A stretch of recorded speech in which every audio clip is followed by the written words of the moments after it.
Hello and a very warm welcome to Political Economy with Shweta Punj. We are in the middle of election season. India is currently voting for its new government. It's in the process of voting for its new government, and the next phase of voting is on the 26th of April. Now, the big question: what determines the votes of Indians? How do Indians decide which party do they want to vote for?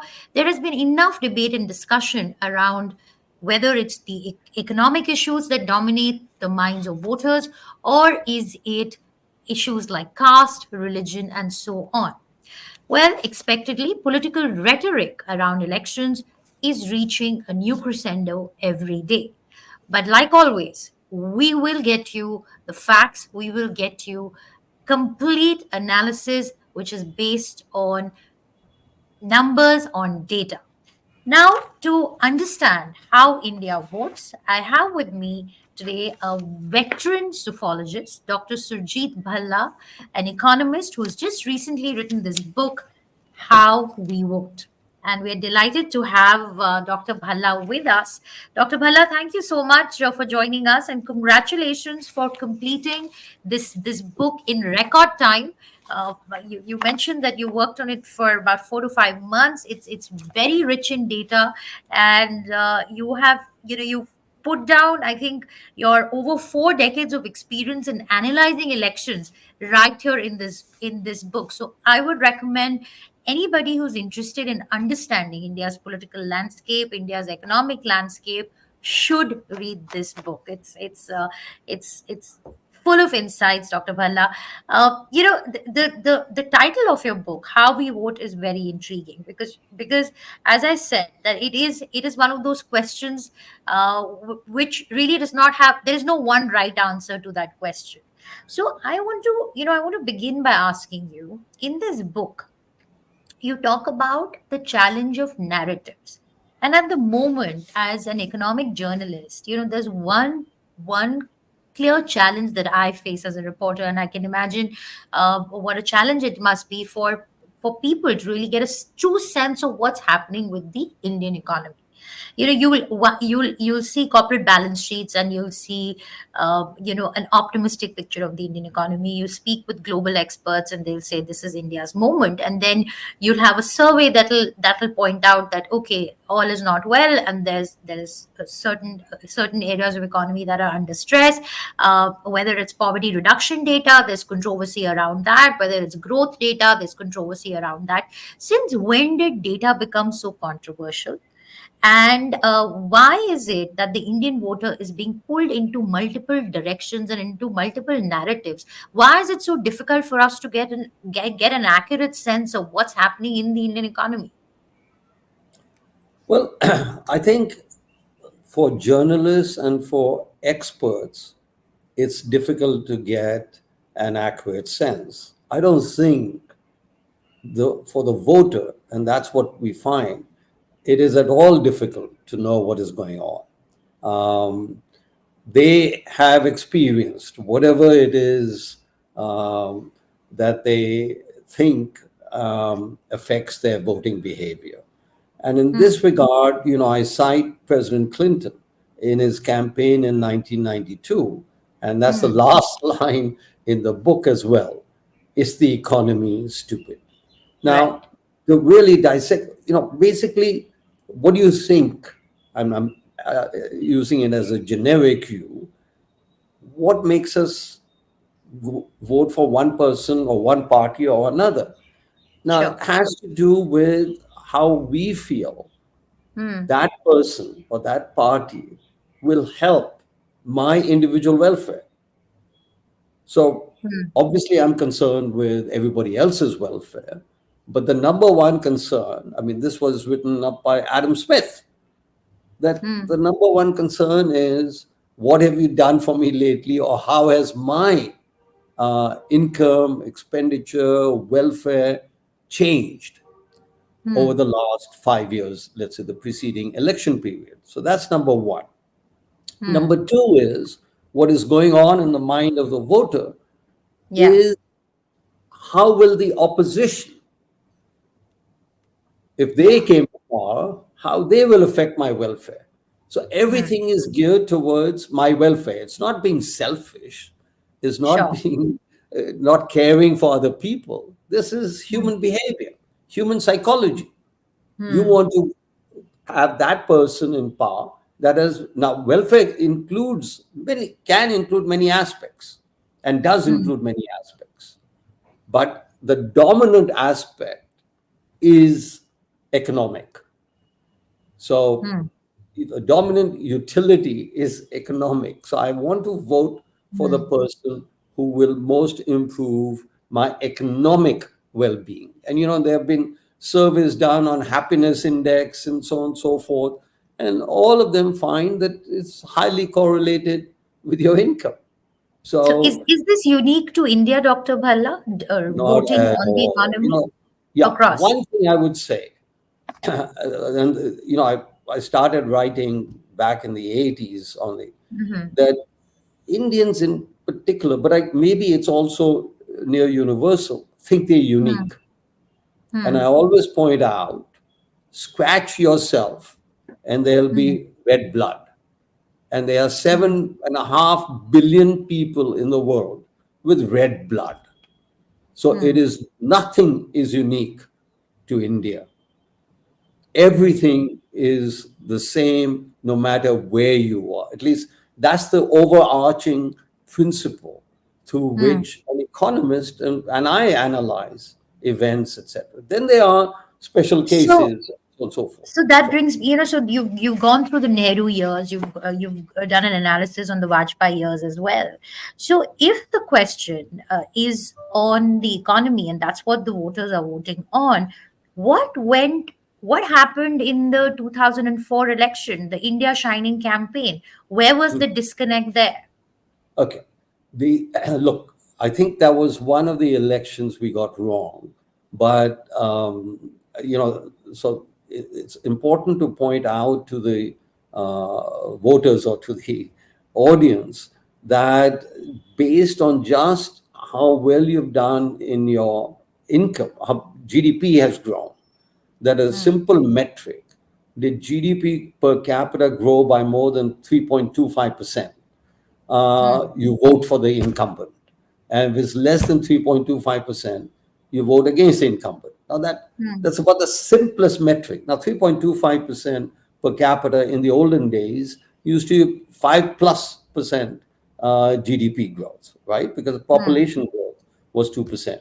So this very simple metric is able to explain 10 out of the last 14 elections, after Hmm. excluding 52, 57, and obviously one can't explain 52, one can't explain 57, Hmm. 62. We were just born as a democracy, etc. So I think, now to your specific question of what went wrong in Hmm. 2004, it was, you know, clearly the BJP thought that they would win, and Right. and were, and when you look at the data, it turns out that one, they lost the coalition. Remember, they lost by about 15 seats relative. It was a coalition era. So Hmm. Tamil Nadu was a big factor in there. Hmm. And the other point we make in the book is that if you look at the margins in Hmm. 99 and 2004 Hmm. versus margins in 2019 Hmm. and 14, that now the BJP has a large cushion.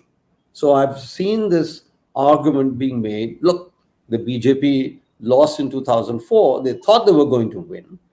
Now, did they have a substantive case? If Tamil Nadu had not gone with the DMK, had not gone with the opposition, Hmm. the BJP would have won, or So Bajpayee would have Tamil won Nadu, yeah, yeah. in Tamil Hmm. Nadu. So one state. Then there are other factors, but other factors that we looked at is the turnout and so on and so forth. But I think the dominant one, it was a Hmm. coalition era. There was no prospect. They were not saying they would get a majority. And Hmm. 39 seats when you 180 seats or so, then that can make a big difference. So Interesting. I think the comparison with 2004 is a bit stretched. Okay. Uh, Okay. and as I point out, that suits the narrative of the opposition. They say, look, this happened in 2004, it's going to happen again.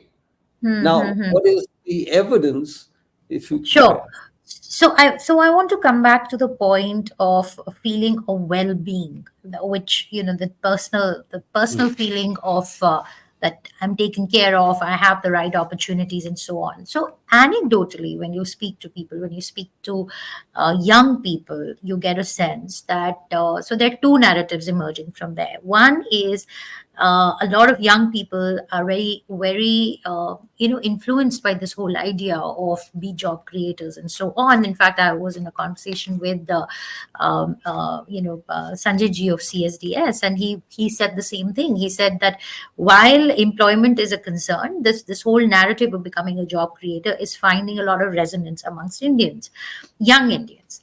On the other hand, you also come across, data, and you come across instances when you'll see 3 lakh, 4 lakh people have applied for a government job and for maybe 100 positions, say in the Indian Railways or wherever. So those stories are also coming out. So what is the sense that, Dr. Bhala, what is your analysis showing on the employment aspect of it? I want to touch upon three things. One, on poverty reduction. Again, that data has also been questioned. There is one set of data, there's one set of interpretation Just, which shows that, just yeah, one, yeah. First, on very so because there's a large set of issues, just yeah, because the data is questioned, you and I and all of us hmm, have a responsibility to whether the questioning of the data is substantive or not. Okay. fair enough, Uh, fair enough. but Yeah, let me go back to the jobs because I think that's a yes, very important. yeah, Now, I have always believed in all my research, etc., that the level of any indicator is not important for elections. It's the change. Remember what we started off this conversation. yeah, How have things changed for me? right, So now right, let's look at the employment data without going into levels that right now youth unemployment, etc., is at the lowest levels in the last 15 years and lower than in 2019. So, in other interesting. words, there's a big improvement. Unemployment Right, rate is still high for the youth, absolutely sure, no question. But right, it is a lot lower now than at the time of the previous election. So that's number one. Then we okay, come to, oh my God, 5,000 people applying for a job, etc. 2 million people applying for a job. Now, this is something which I've written about, etc. We should all be concerned. What's going on? Or one other thing on jobs and unemployment. After the age of 30, the unemployment rate in India, age of 29, so 30 and above, the unemployment rate in India is about 1.5%, has been for a long time. So what is going wow, on? Okay. right, That look, the government, all of these jobs that you're telling me, 20 million applying for 5 jobs and all the rest of the propaganda, all right, perhaps correct. right, What's a person supposed to do? The government gives you a very cushy job. There's yeah, pension. You may be not required to work as hard. You're correct, not going to be fired. I will apply for a job, government job. I mean, you name me any job anywhere in the world as cushy as an Indian government job. that's true. And the benefits that come with it, and the Yeah. salaries, So, yeah, and women get 2 years of childcare leave or whatever, maternity yeah, leave. So, I mean, and many of those things may be good, but all I'm saying is that's not evidence of anything. I know prominent friends of mine, prominent economists keep mentioning this. Oh my God, there were 5,000 people who applied for one clerk's job. Give me a break. Okay. Second, what we have to recognize, Hmm. and this is a phenomenon around the world, and it's in my book, The New Wealth of Nations. Hmm. If you are a college degree holder today, Hmm. anywhere in the world, Hmm. including the US, Right. okay, your rate of growth Hmm. of income or even the level is not very good compared to non college graduates. So, what Hmm. happened? What happened in the world, and I plead guilty, so does everybody else.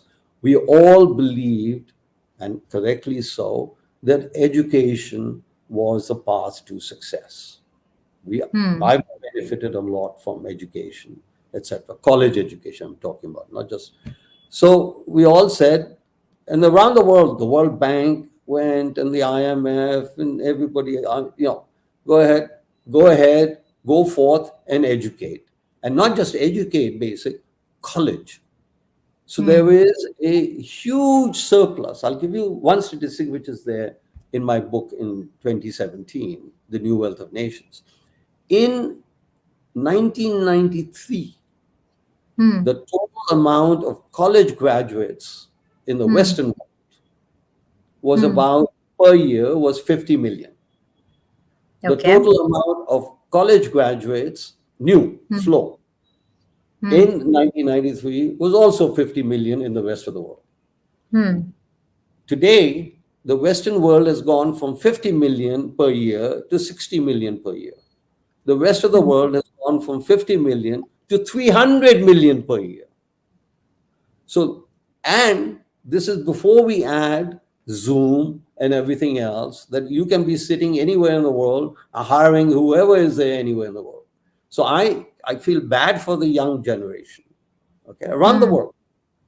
This is not the best time. The best time to be a college educated young person was when I was growing up, which was a long, long time ago. So that's just a reality. So you look at Hmm. China, you look at the So you're US, saying Western world, it's gone up from 50 to 60, and the rest of the world, it's gone up to from 300. 50 to 300. 300. Wow. And That's these are going huge. college. Now you can say, oh my God, the degree, the quality of education is not so good, which is correct, as in the Hmm. Western world and so on and so forth. But that Hmm. held true in 93 as well. Sure. So the quality, first of all, has improved everywhere. Hmm. Maybe in the rest of the world, it hasn't gone up as much, and I'm sure it is far below the Western level. But for hiring purposes, for most jobs, etc. No, this is a terrible time to be a youngster. Terrible time anywhere in the world, including India. So therefore, what does the data show? Hmm. And which I report in the book. If you look at non-college graduates, Hmm. or casual workers, what are called casual. You look at salaried workers, which are basically college graduates, and you look Right. at non-salaried workers, Hmm. self-employed as well as casual workers. The Hmm. casual workers are basically the plumbers, the electricians, the people. Their wages, real wages, have grown at about 3 to 4 to 5% per annum for the last decade. Hmm. The salaried workers, and especially looking through the tax data, has grown at about 1.5%. And if you don't look at the tax data, you look at the Hmm. PLFS, it's flat. So this is as I said, it's definitely an Indian phenomenon as well as Yeah. a world phenomenon. It is to Hmm. do with college education, which is a problem. And the latest data on the US has just come Hmm. out that Hmm. non-college graduates, for the Hmm. first time in 40 since 1980, that's 45 years, that their rate of growth is now Hmm. higher than college graduates. No. So Wow. so this is and look at China, etc. They stopped Right. publishing the data for youth. So, so these, so you do list out some of the challenges for the Modi government going forward, and this harnessing India's demographic dividend so that it becomes a good thing to be young and not a burden to be young Yeah. will clearly is one of the most pressing challenges. Well, I think the demographic dividend is one of the more misused phrases. What I'm saying is that it's not a good time to be a college graduate, but the demographic dividend has to do with how many people are there of working age, and the growth of people in the working age, where Hmm. in most of the world the it's negative rate of growth. There of Right. people of working age, 15 to Mhm. 64, in most Mhm. places in the world, it's negative. So in India, Hmm. it's positive. So that's the demographic. We have more labor. It used to be called dependency ratio and so on and so forth. We Hmm. have more workers for Hmm. non-workers. Okay. Hmm. Hmm. And one other statistic on that, and I think I mentioned this in the book, I Hmm. do, and a very important chart on which if I had my druthers, I would make that the number one chart. Hmm. Look, the argument is made that we need first 20 million jobs a year. Okay, Yeah. and they say that, Hmm. and Shashi Tharoor has made that accusation, etc. That PM Modi has said we need 20 million jobs a year. I just want to tell you how outlandish all of this is. Okay, Okay. and if you recall, in 2019 election, there was that Modi had promised in Hmm. 2014 to 2019 that he will provide, or his government will provide, 10 million jobs a year. Hmm. Okay. And in a report done for the PMEAC, we find no evidence of that quote anywhere. Okay. Just like Hmm. there's no evidence for the quote of 20 million jobs a year. But to Hmm. further illustrate how completely, patently absurd Hmm. it is, the Hmm. entire population, Hmm. 15 to 64, that's called the Hmm. working age population, Right. that is growing by no Hmm. more than 10 million a year. तो भाई 20 million कहाँ से करोगे तुम? Hmm. Saudi population, which includes every woman, every man, and Yeah. everybody in that age group, whether working or not, that's the entire population that you have. So if you take what Hmm. is now considered a very good aggregate labor force participation rate in the world, about Hmm. Hmm. 65%, Hmm. that means India only needs 6.5 million jobs a year. So So 20 million is an you inflated may not number. get the job, you may not get Hmm. your government job, you may not get the best job in the world, you may not Hmm. be the richest person in the world, but don't tell me that that if they so I don't need any math to do this other than simple population. I don't need any Hmm. economics, is what I meant, to do this. Yet you Hmm. have prominent economists claiming, my old friend Ashoka Modi claims that, and that's where I think the 20 million comes in. So Hmm. Ashoka Modi in his book claimed that India needs 20 million jobs a year for the rest of this decade. So actually, he said 200 million jobs over the decade. Hmm. So what did the Congress party and its people do? So he Hmm. said 200 million jobs over the decade. Okay, Hmm. this is in his book, India's Broke. Hmm. Divide that by 10, you get, lo and behold, 20 million jobs a year. And that becomes the Congress slogan. So, basically, this is narratives. And the Right. question we have to ask, since we are looking at elections, how many people buy this? That's Hmm. the real import of this election. Do people buy these outlandish narratives?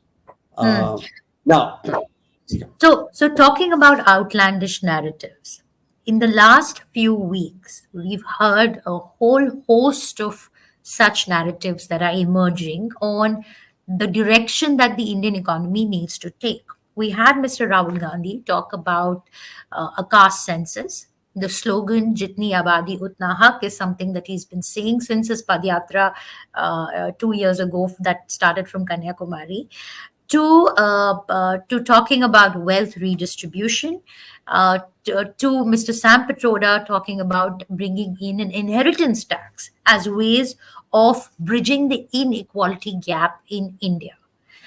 I want to get in your thoughts on this, Dr. Bhalla. One on, because and you also have a chapter in your book called "Redistributing," growth with Redistribution with growth. with redistribution. So let's try and understand. When Mr. Gandhi says that there needs to be a caste census and everybody should get uh, the rights according in proportion to their population. That's what he's saying. Jitni abadi utna hak. And what Mr. Chakrabarti, one of the key members of the drafting committee of the manifesto, it has explained to me is that when they speak about wealth redistribution, what they're essentially talking about is how do you look at wealth? Reservations is also wealth.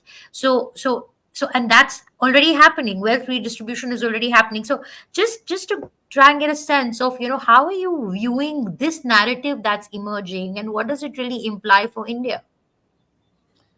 Well, I look, you know, as I state in the book and all of the research that I've done, you need wealth to create wealth, to redistribute wealth.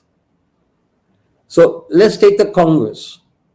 On the one hand, leading economists are saying there's no growth happening, Yeah. right? The government is overstating growth, there's no growth happening. And then you're going to redistribute what? So again, I agree with you. This is I think, a stupid narrative. And let's do the following. I think there are two ways one can look at it. One, that these guys actually believe what they're saying. The other is, if you think you've already lost the election, so you can't come up with any innovative ideas of the change that is needed, then you have to criticize the government for whatever it's claiming. So the government Right. claims poverty is reduced. No, no, no, poverty is not reduced. The government is claiming inflation is low. No, no, no, no, it's actually quite high. The government is claiming that jobs are being created. No, no, no, jobs are not being created. So, and again, if it were true, we saw what happened in 2014. There was a lot of evidence, right? And people reacted to the evidence. I believe the same is going to happen now. So, unless these guys are right, and So, they never Dr. find, Bhalla, help us understand. So help us understand. So, yes, India is not the only country that's unequal. Inequality is a concern, and it's a concern everywhere. So, when we talk about wealth redistribution, I have tried to understand what Mr. Gandhi is implying through this wealth redistribution strategy. And from whatever I've understood, is that we are already doing some of that, right? The fact that we are funding the most expansive food distribution program is a form of wealth redistribution. The and fact that, construction of houses and exactly, everything. yeah. So, So, so yes, so go on, I, please. look, I am arguing just the opposite in the book, that the Food Security Act, which was brought in 2013 by the previous government, said 67% of the population should get free food. So the part of the reason that 800 million people are getting free food is because it's a law.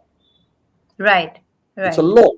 The law right. says that two-thirds of the rural population and half of the urban population shall get free food.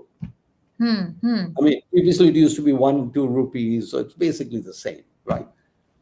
What this government has done is really stop all leakages. So remember, for this very same Rahul Gandhi, his father came out with a very prophetic statement, not a prophetic, accurate statement. He said only 15 paise of every rupee goes to the Yeah, poor from government yes, programs. Remember, Yeah. I hope he should read his own history. Yeah. Okay. And then several papers, some of them written by me, etc., concluded that Rajiv Gandhi was a wild eyed optimist Hmm. because the actual money that went to the poor was less than 15%. So basically, it was there a very convenient way, whether it's election financing. I wrote some articles that this is going to Hmm. liquor manufacturers, the food is going, and there were, shows that said the trucks are leaving for food ration shop to go to liquor. I mean, look, so government comes in, or new Hmm. government comes in, Modi comes in, makes it a lot more efficient, effective or Right. targeted. Now, 90% of the people who should be getting free food are getting free food versus Right. 15%, which Rajiv Gandhi himself said. It's not me saying. Sure, sure. So, So if you look at what's happening right now, we have free food, we have homes being made, we have Har Ghar Jal, we have RTE, you have midday meal schemes, plus complemented by other schemes, plus we have cash transfers. plus So we already. disability, plus disability. I just know somebody who works for us Hmm. that she is eligible to get 2,500 rupees a month as Yeah. disability. Hmm. And she Plus doesn't health have to have insurance worked at a government job or anything. It's part of the disability package. So allowance. Yeah. really, that is Hmm. why Mr. Modi has been winning, and that's why he's likely to win. So He wealth has redistribution, to make that point, so wealth redistribution is already happening, happening and big time, big it time. it yeah, it's already happening. Okay, now going on to the comment that Mr. Petroda has made on introducing an inheritance tax, and to bring in a more level playing field. When such narratives are introduced, at a time like this, uh, considering the mood in the Indian polity currently, considering the phase that the Indian economy is going through right now, uh, do you think that something like this will work, will connect with the Indian voters? Does this actually hurt the Congress party more than it benefits them? I, if pigs could fly, this would benefit the. No, no, that is. I don't even have to think for a second to conclude it will not work. This is, the elite mouthing off. I Hmm. mean, it's sad. Back in, what was it, 30 years ago, I wrote this article that the slogan of the left, of the Congress Party, of the liberals was Bismil Muflis. I Okay. begin in the name of the poor. Hmm. So the biggest thing you could do, that was Hmm. what Rajiv Gandhi was objecting to, Hmm.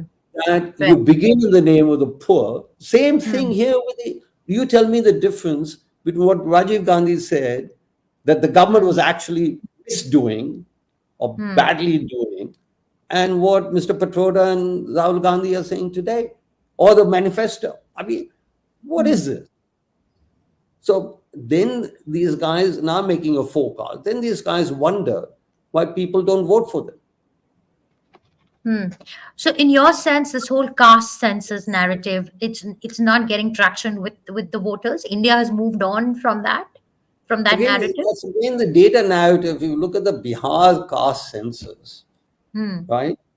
I mean, the castes have been producing kids galore, such that their share of the lower caste or whatever it is, or it just, my only, I cry sometimes. I mean, why don't you just look at the data?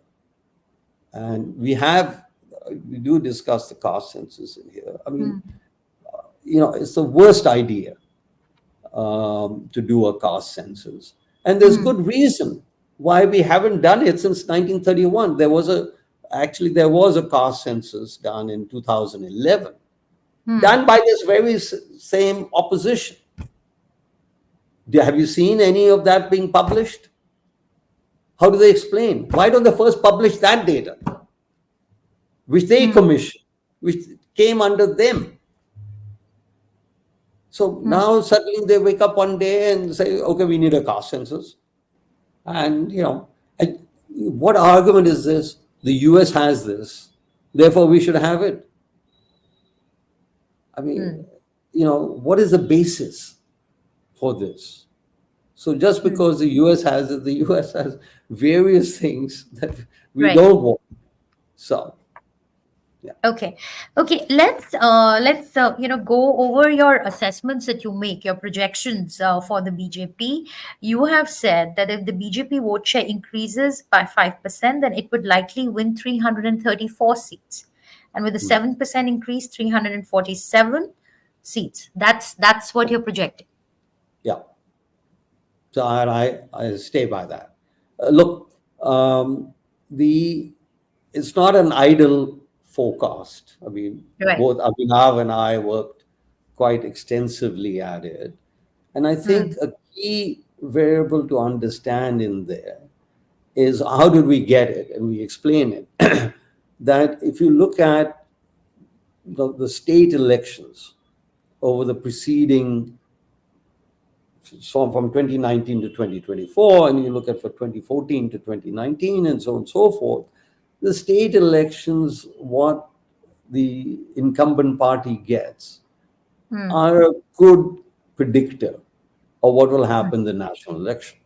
Now, Hmm. it's not, we know that if in the state, and especially in the case of the BJP and Mr. Modi, that in the national elections, they vote for him more than they vote Hmm. for him in the state elections, like in Karnataka, etc.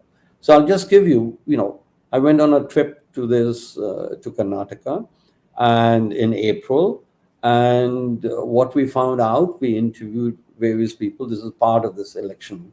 Um, I call them the election junkies, not the limousine liberals, but the election Hmm. junkies.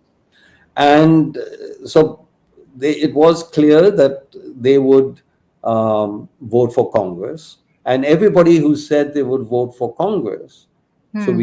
I asked, etc., that look, okay, come national elections, who are you going to vote for?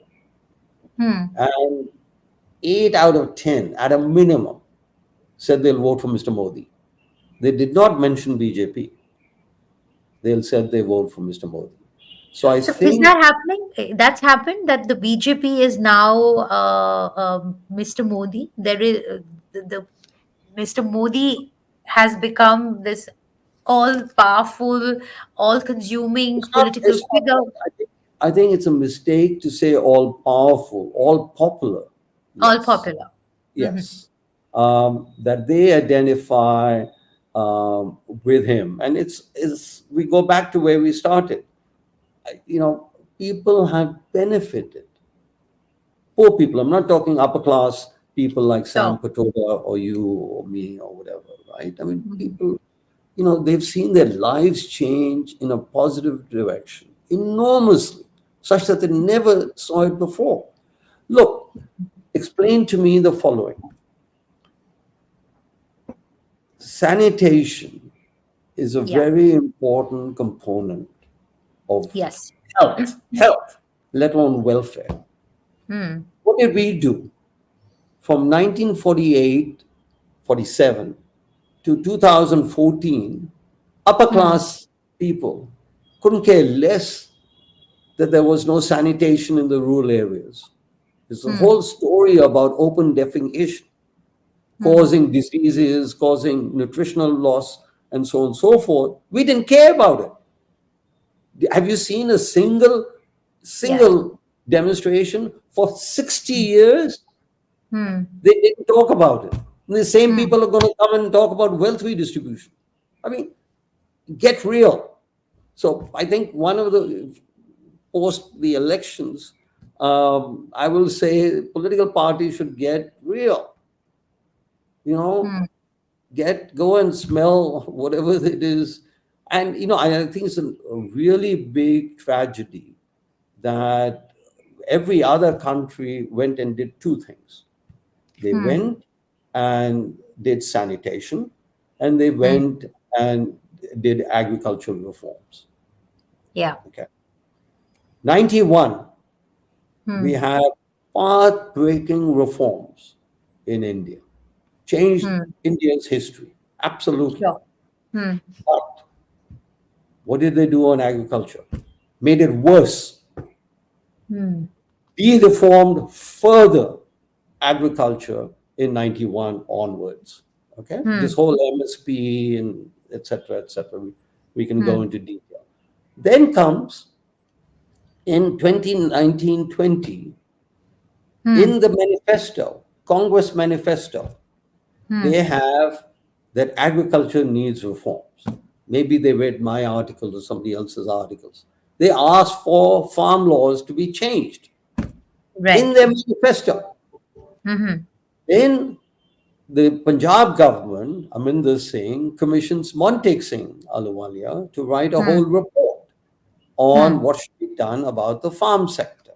And Hmm. he outlines the reforms which are exactly Hmm. what the Modi government proposed. What Hmm. does the Congress party do now? They then, so their own government in Punjab has offered this. Their Hmm. manifesto in 2019 has offered this. Hmm. And they go ahead and get Greta Thunberg and Rihanna to say that farm laws are not needed. I mean, I don't think the media, you guys, have done enough on this.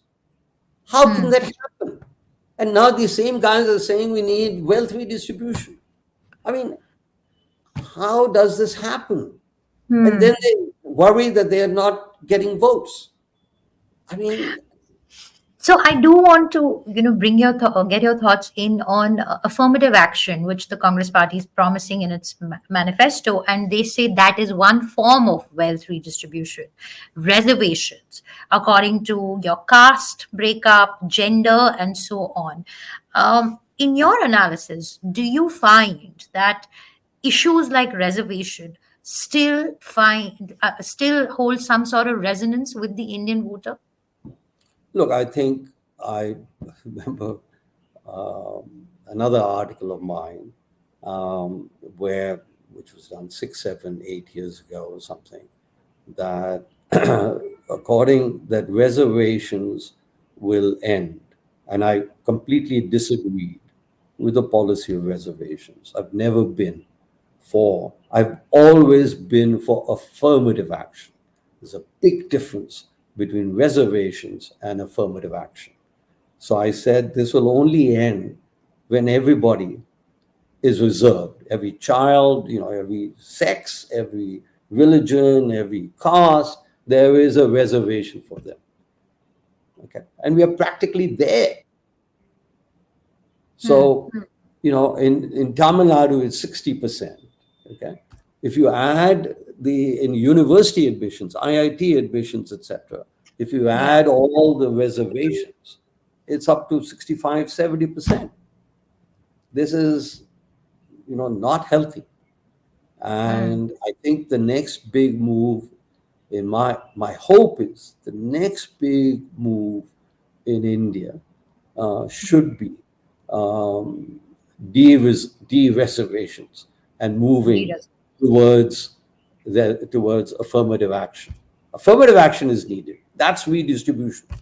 Reservations is not. I want to bring in your thoughts on what will happen in the South. We spoke Yeah. just a little while No. ago on how Tamil Nadu Hmm. played spoil sport for the BJP during the India Shining campaign. Hmm. But you are projecting a higher number of seats for the BJP in Tamil Nadu. What are you basing that on? What is that assessment based Like, on? I think that's pure.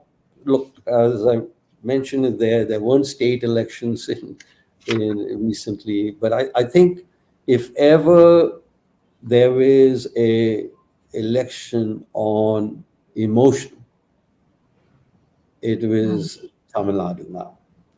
And what the opposition has done, or the ruling parties, the Hmm. DMK, even I, as a very old-fashioned liberal, find their comments on Hinduism staggering, mm, staggeringly stupid, that a political party would do that. And in India, I mean, this is not somewhere. So I mm, think they have fallen into um, a trap of their own making. Now, mm, Tamil Nadu has take languages, etc. We've always believed in a three-language system. We continue to believe. So I don't know why they would take on. And religion is an important part of Indian lives, and more than 80% of Indians are Hindu. Okay, mm, even the Sikhs, like me, have some Hindu connection and are very important. My mother was a Hindu, so very mm, important Hindu connection. So I think they just misread it or whatever. So I think it's the emotion mm, um, that that they have unleashed, which will hurt them. mm, And in our analysis of, this is not so much based on data. It's mm, everything else in the book is on data, but this mm, forecast is based on emotion. And mm, I think, something 3, 5+ seats that the mm. BJP gains when they've been nowhere. So that's what it is based on. Maybe I'm right, maybe I'm wrong, but I Sure. think it's Sure. And your outlook on the India alliance, which are the political parties that seem to have benefited the most and that seem to have really, been given the rough end of the stick with by being in this India yeah, alliance? you know, this was a serious bit of analysis as to will the India. I mean, it seemed like a very, very sensible thing for the opposition to do. Okay, Hmm. if they had executed it properly. Hmm. Um, we know that the BJP vote share was 37 odd percent, 38% on its own in the 2019. So, 62% are not voting for the BJP. So, Hmm. isn't it a very good idea that instead of 5 people contesting against, the BJP, and everybody knows about the first past the post system, that wouldn't be a terribly good idea if only one person stood, and you would increase. Hmm. So it made a lot of logical sense. Okay. Hmm. Now, what we find is Hmm. that in our analysis, and there's a very simple way you could do it, you find Hmm. out how much votes each party got in that state, how many seats did it win number one position, Hmm. how many seats number two. Very simple, straightforward, objective formulas can be Hmm. constructed, can be done. This has been done Hmm. in other countries. Sure. So, what that would mean, so we wanted to see how well they have followed the principle of either we sink together or we fly together. Right. What we found out was that there are two parties Hmm. that stood to gain the most from the India alliance, Hmm. and two parties that stood to lose the most from the Hmm. alliance. The way it was constructed, the way it was handled. The two parties that stood to gain the most were Congress and AAP. The two Hmm. parties that, and this is in the book, this is not, the two parties that stood to lose the most Hmm. was JDU Hmm. and Mamta. Hmm. Now, I Okay. think one of the biggest success of the book Hmm. is that it says this up front. And so what has happened? JDU is no longer part of the alliance, and Mamta Right. is fighting all the seats on her own. That's And right. Yeah. so look, I really, so I think if any of my forecast is right, our forecast is right on the Hmm. election, then this has already been, you know, scored a 6 or scored whatever, uh, already right. Already 65% of the forecast is correct. Right. And for the India alliance, you're projecting even a 7% increase in India vote share gets it to only 207 seats, Yeah, 65 seats short of a majority, and even two less than what Manmohan Singh won for the Congress in 2009 alone. yeah. That's That's your. how bleak it is for the Hmm. alliance. But and for them to I mean, they know these numbers, right? Hmm. They can do these calculations. They have enough smart people there. Right. So rather So, than worrying about how we redistribute wealth, they should have been worrying about how do we maximize our the alliance victory. hmm. So, are you expecting them to perform as as they did in 2019, or do you see a decline, Look, or do you see them one, getting better? no, one, there are two or three mathematical calculations that Hmm. I'm very proud of in this book, which Hmm. were a lesson to me, opened my eyes even further. One is, India has been through, and Congress has been through, and we have been through some 70 odd years of elections. Hmm. So we looked at the share of the Congress party votes. Okay, we've had the first past the post, some alliance, some not alliance, Nehru not there, this, that. And what you find is there is a consistent Hmm. and we present the data and a very, very narrow fit, very, very sharp fit of Hmm. data forecast versus actual, and the forecast is based on that the result is that the Congress party has lost about 2 percentage points in Hmm. votes since 1952. Hmm. Okay. According to that, and that's what I'm going to go on, my co-author Abhinav, is that they should get somewhere around 17% in this election. So it should be less than what they got in 2014. Right. So, Okay. but that's laid out very Less than what clearly. they got in 2014, but a little more than what they got in 2019. Yes. So 2019, they got 54 seats, or Mm-hmm. somewhere around there, and it was in the 40s, mid 40s.